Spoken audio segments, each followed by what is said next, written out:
Look at you. You're watching this right now, searching for the magic words, the permission slip to feel better.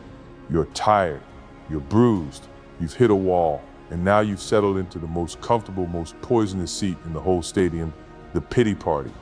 Let me tell you something, self-pity is a disease. It's not an excuse, it's a choice. It's the soft comfort you give yourself when the world or your own ambition demands that you stand up and fight. You're telling yourself a story right now, a sad story. A story where you are the victim, where the deck was stacked, where things just didn't go your way. I don't want to hear it. The scoreboard doesn't care about your sad story. The clock doesn't pause for your pity. Life is not fair. It never was. It was never meant to be. The moment you demand fairness, you lose your edge. You exchange your power for a complaint. I was cut from my high school varsity team. That's not fair. I lost my father. That's not fair. But did I call a timeout and cry to the world? No. I went to the gym. I found a hole in my game and I attacked it with a venom. That's the difference. The problem isn't the obstacle. The problem is your reaction. Stop looking for sympathy and start demanding respect. And you only earn respect from others, and more importantly, from yourself, when you walk away from the soft comfort of self-pity and get back to work. The time for feeling bad is over.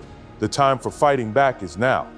The second thing you need to grasp is the contract of competence. You don't owe anything to the fans, the critics, or your competition. You owe everything to the person staring back at you in the morning.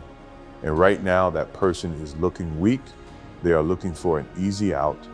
You have to sign a non-negotiable contract with your future self that says, I will never voluntarily stop when pain is the only reason to quit.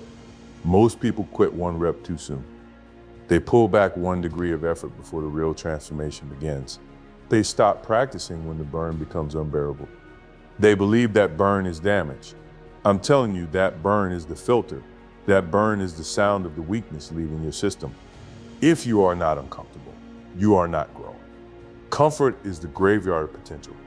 Every time you feel that deep, physical, mind-numbing fatigue, that moment where your internal voice screams, stop, just stop, that is the moment you must tell yourself, this is where I get better.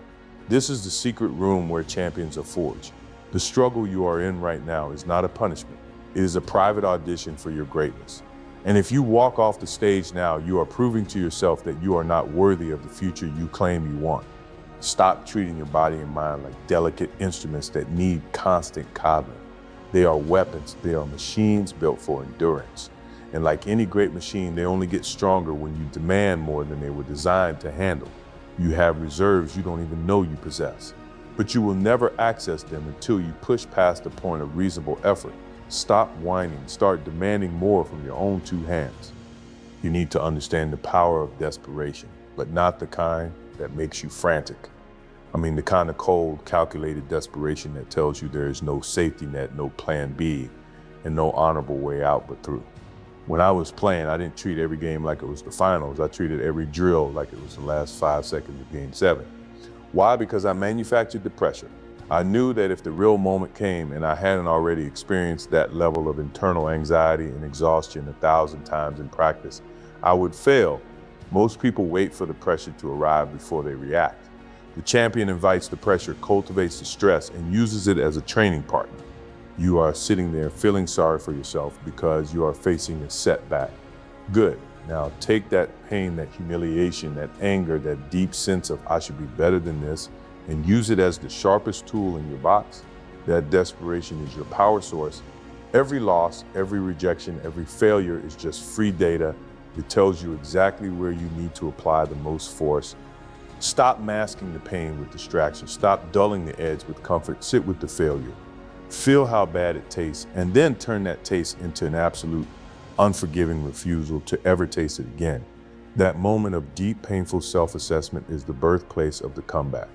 You are stronger than you think because your capacity for turning suffering into action is infinite.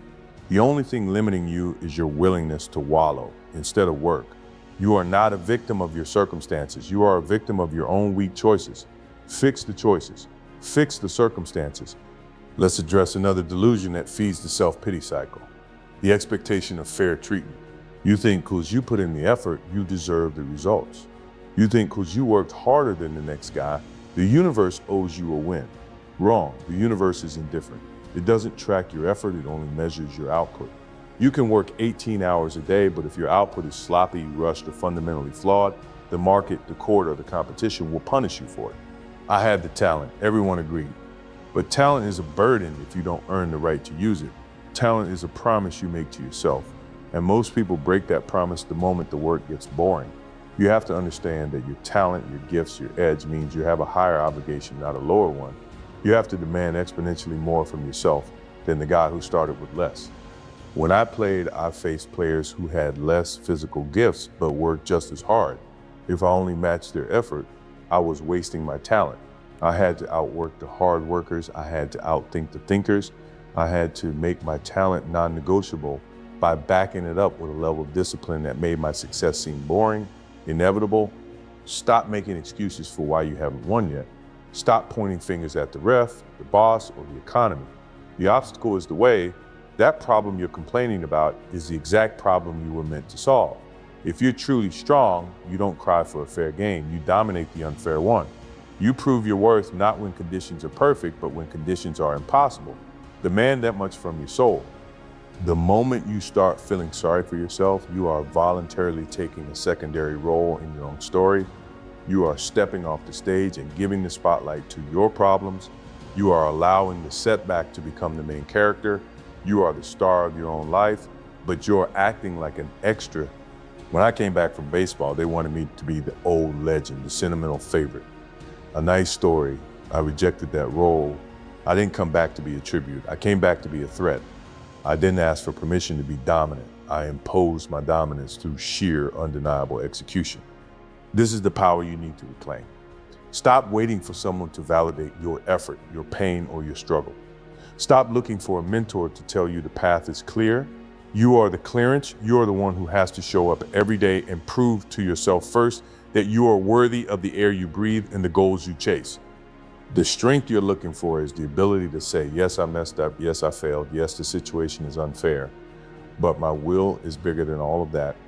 That moment of self-acceptance, the unflinching look at your own flaws without flinching away into pity, that is the fuel. Pity is a passive emotion. It waits for rescue. Strength is an active emotion. It demands victory. You want respect, you want to feel strong. Then stop letting your worst day dictate your next one. Your value is not defined by the one punch that knocked you down.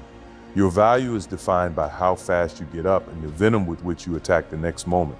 Get your shoulders back. Wipe the dust off. The game is not over until you stop playing.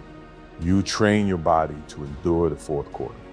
You run sprints when your lungs are burning. Why do you treat your mind any differently? Your mind is the ultimate weapon, and most of you leave it soft, pampered, and easily overwhelmed by simple anxiety or self-doubt. You need to train your mind to tolerate suffering just as you train your muscles. When you feel that wave of self-pity, that desire to retreat and blame someone else, that is a mental rep. Do not shy away from it. Instead, hold the feeling, identify it, and then choose an action that directly contradicts that feeling. If you feel lazy, do a burst of intense work. If you feel doubt, repeat your mission statement out loud. This is the process of utilizing the pain. Every time life delivers a punch, a financial setback, a betrayal, a brutal critique, don't treat it like a catastrophe. Treat it like a heavy weight handed to you by the universe. You don't throw the weight down, you lift it. You use the resistance to build internal power. That pain is not wasted if you convert it into growth. It becomes the scar tissue that makes you resistant to the next hit. I never forgot a loss. I never forgot a slight. But I didn't dwell on it with sorrow.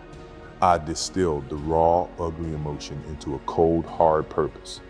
I took the negative energy and made it productive. You are stronger than you think because you have an infinite capacity to convert the negative into the positive, the doubt into the drill, the anger into the action. You just have to stop treating your pain like a reason to stop and start treating it like a reason to push. This is the ultimate self-respect. Let me talk about respect. True respect is never given. It is only and violently taken. And the first person you have to take it from is yourself. When you allow yourself to sink into self-pity, you disrespect the journey. You disrespect the sacrifice you've already made. You look at the warrior you built, the one who pushed through late nights and early mornings, and you tell him it wasn't worth it, I'm gonna lie down now. That is the ultimate betrayal. You need to demand respect from yourself by not accepting your own excuses. You have to be the hardest judge in the room.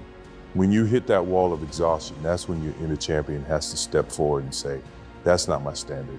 We have 2 more reps, or we start the whole thing over. You must become a ruthless enforcer of your own potential.